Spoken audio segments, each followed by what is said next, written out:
అన్నవరం నిర్మించుకోవాలి మళ్ళీ పునర్నిర్మాణం చెప్పి ఆనవరం రెడ్డి మన దేవాదాయ శాఖ మంత్రి పెట్టాం. మనం పెడితే ఆయన మనం పెట్టి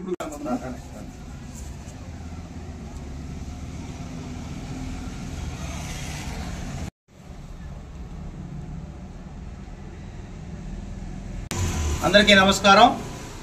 ఈరోజు సంగం మండలంలో రాష్ట్ర దేవాదాయ ధర్మాదాయ శాఖ మంత్రులు పెద్దలు ఆనం రామనాయుడు గారి ఏదైతే సంగం మండలంలో కొన్ని గుళ్ళు మరి పనులు నోచుకోక చిన్న చిన్న వర్క్ ఉంటే వాటన్నిటికీ మరి గ్రామస్తులు మా గ్రామంలో ఈ దేవాలయం ఉంది, దీనికి పని ఉంది, ప్రహరీ ఉంది, ఈ గోడకి జీర్ణోద్ధరణ పనులు ఉన్నాయని చెప్పి అడగంగానే మరి సంగం మండలంలో ఈరోజు మరి 9 దేవస్థానాలకి ఒక్కొక్క గుడికి 5 లక్షలు చొప్పున సుమారు 45 లక్షల రూపాయలు మరి ఈరోజు వాళ్ళందరికీ ఆ గుడికి సంబంధించినటువంటి నిర్వాహకులకి ఈరోజు ప్రొసీడింగ్ కార్డులు ఇవ్వడం జరిగింది.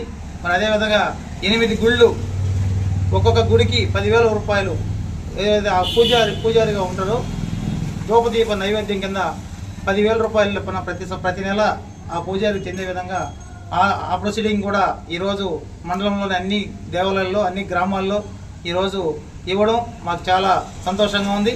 మరి ప్రత్యేకించి మా దేవాదాయ ధర్మోదాయ శాఖ మంత్రి గారికి సంగం మండలం ప్రజానీకం సంగం మండల గ్రామాల అందరి తరఫున ప్రత్యేక ధన్యవాదాలు తెలియజేస్తున్నా.